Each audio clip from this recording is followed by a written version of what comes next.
Ny tiako resahana am'zao de momba fibebahana. Ity zavatra anankiray izay mety saratra ho antsika indraindray. Satria mety matsapa isika fa tsy afaka manome famelan-keloko intson'Andriamanitra amintsika.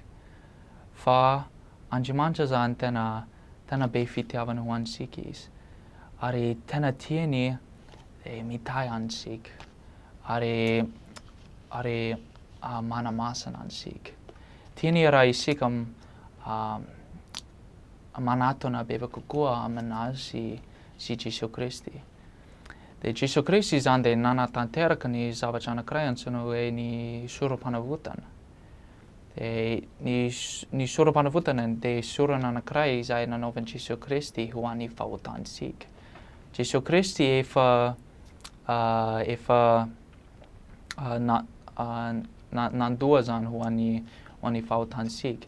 De ny angatan'Andriamanitra fotsiny de raha isika de mibebaka ary tsy manao intsony.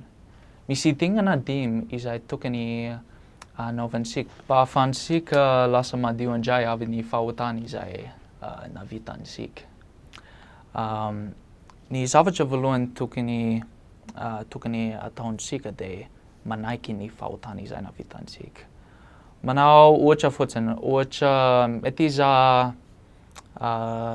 izaha mifoka sigara ohatrany.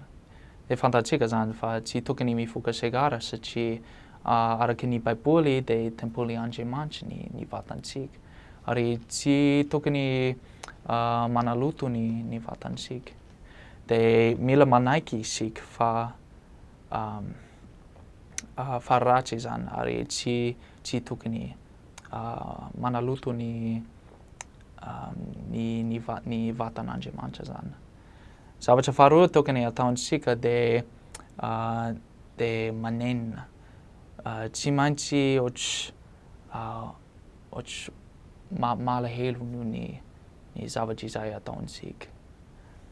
De ny zavatra fahatelo tokony ataontsika zany de mibebaka amin'Andriamanitra.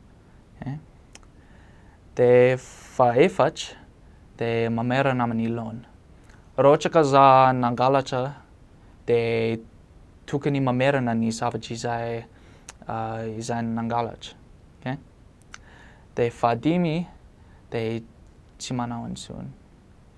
De rehefa manao ireo dimy de am'zay de tsisy fahotana intsony.